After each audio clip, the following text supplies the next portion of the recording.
Well, that's not too bad a shot right there. In case you're wondering, that was a 5-iron that went about 165 yards, and you might even be wondering even more, why the heck was I hitting it one-handed? And it really goes back to when I was about 12 years old. I never forget, I was in the back of the driving range of the San Francisco club. A little bit of inspiration came to me that I needed to build up that left arm and left wrist and all the muscles on the left side of my body so that I could hit that consistent fade shot or straight shot that I wanted, and be strong enough so that I wouldn't have problems hooking the ball, especially under pressure. And I hit hundreds of balls as a little kid there. I had an interesting philosophy, and I think it came from my father, that he said if you want to be the best in anything, and especially golf, you got to be willing to do things none of the rest of the kids are willing to do.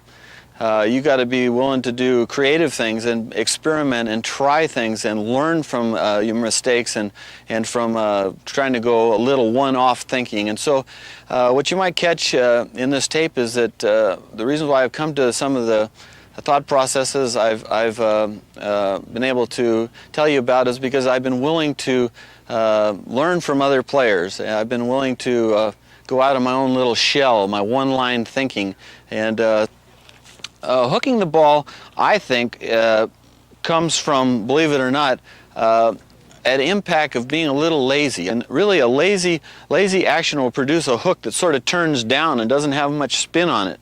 And to get rid of that, you want to feel like that your wrist right here is a hammer and that there's a nail there. There's a nail right there. And when you hit that ball, you want to be able to penetrate that nail into the wall. You don't want to hit it like it's going to hurt. You know, like, oh, I'm hoping it doesn't hurt. That kind of swing is no good at all. When Hogan was talking about supination, he was talking about getting this here. It was like somebody had a helping hand right here. When you hit it, he drove that part of the wrist through the ball, and I call it sort of a heavy hit. He produced a heavy hit because of that, and there was no giving, there was no absorption of power, there was no getting the ball in the club face and adding loft to it, which takes away power and accuracy. So you want at the bottom to get rid of that hook. You want to set your angle. Even if you're strong here, you want to set your angle and keep that angle penetrating through, or if you're here, penetrate through. If you're weak, penetrate through, and that way if your draw does draw, it'll just be a small little hook. It'll be a hook that you like, not one of these wipe slap hooks, okay?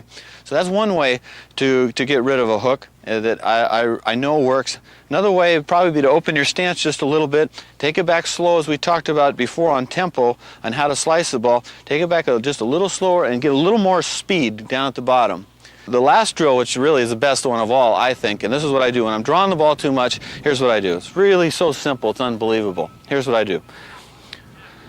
I just take it back right here, and right there I stop at the club face square and hold it for 2 or 3 seconds, and even look at my knee action, look at where my elbow's pointing when the club face is square, make an imprint like a click in my mind, and then I just quickly get up and just do the same thing, boom, right at the bottom, and that ball is not going to hook, okay? When you hook, watch what happens when you hook. Watch what the handle does.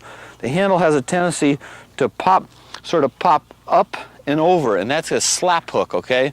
You don't want to do that. You don't want to be cupping it this way either. The other thing, I can't stop until I show you this. This right elbow really determines a lot about how the shot's going to fly, okay? If this elbow, again, it's like there's a rod here. This elbow comes down and stops, and then you release here, you're going to be a hooker, okay? If this elbow has a lot of penetration in here, that's going to be pretty straight. If you do like Trevino, where you really lead, you're going to hit a push cut. Okay, so this elbow has a lot to do with it. The other thing is if this elbow pops out, you're going to pull hook it, okay? This elbow, it's so important when you hit the wall. It's important when you hit the wall, like somebody bet you there was a sheetrock there, and if you didn't put your hand through the sheetrock, it'd cut your hand off.